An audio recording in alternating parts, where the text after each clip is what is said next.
First, tell yourself the truth. Yes, see it as it is, not worse than it is. Tell yourself the truth and deal with it. But the way to deal with it is say, what am I going to go for? There's got to be a compelling future.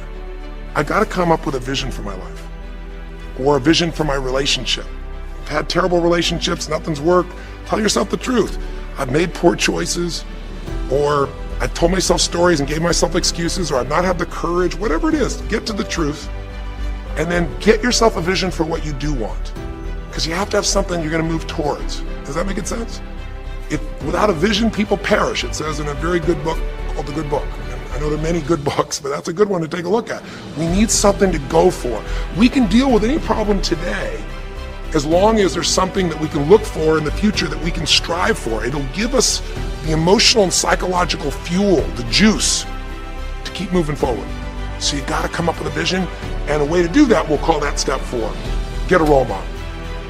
You might get the vision from a role model, you might get the vision just from coming up with a new idea. But in order to figure out how to go from where you are to where you want to be, to close the gap from where you are to where you want to be, it's best to learn by other people's experience whenever you can. So get a role model, get their strategy, and go to work. Get into action. So I'll give you an example. Years ago, when I was first starting to try to figure out how to build myself financially, I grew up at a time when, just as I was starting to do well, this big recession happened. And I remember I was like 29, 30 years old, I think, and maybe 31. And I was doing okay, and then all of a sudden there were all these business challenges because we went through this severe recession back in those days. And I remember at the time everybody was downsizing and freaking out, and I thought, you know what? I don't want to just settle for this. I want to find a way to do well. Who's done well in really tough times? And so I started doing my homework. And in those days, you know, you didn't go out and use the internet the way you do today. You couldn't access all that information. We actually went to libraries and did research in traditional ways. I'm ancient enough to remember those days. And I started hearing about this man named Sir John Templeton. Very famous man. He's a man who became a multi-billionaire as an investor. He started with nothing. But what was interesting is when I started to find out about his story, because here's a guy that when he's a young man, he's called Sir John Templeton now. He was actually an American originally. And he wasn't Sir. He came from a very poor family. And he just decided that in his life, he wanted to not only do well financially, he wanted to do so well he could help other people at any level that he wanted.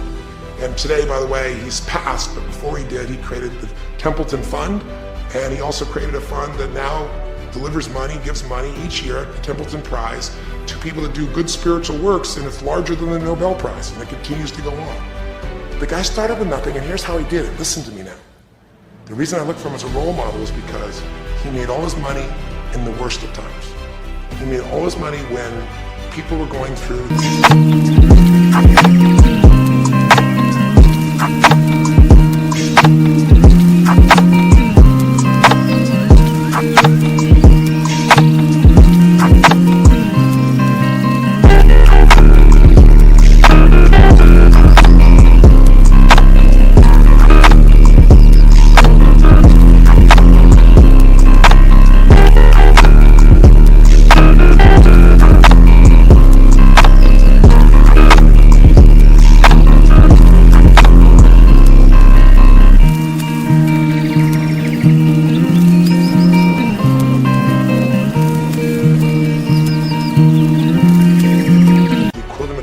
recession or depression possible.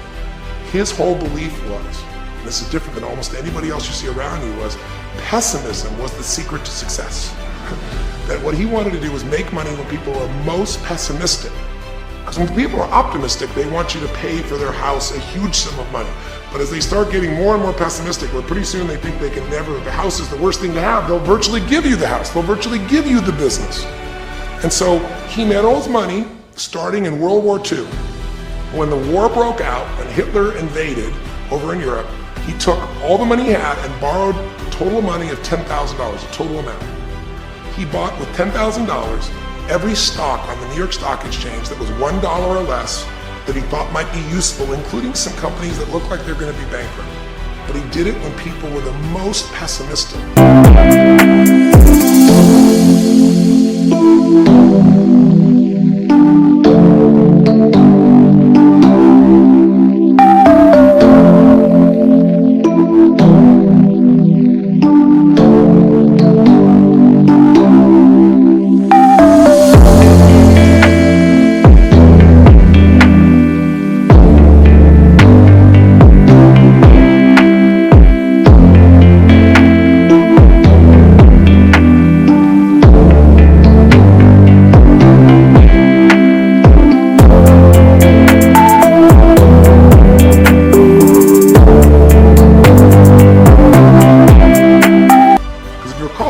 like Hitler was going to take over. It didn't look like we were all going to be the winners. It looked like Hitler was going to dominate. And when people were that scared, they would give up anything they had just to get a little bit back.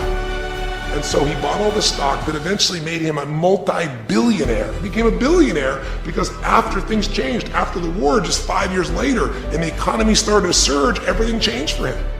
Where do you think he invested next after World War II? Where was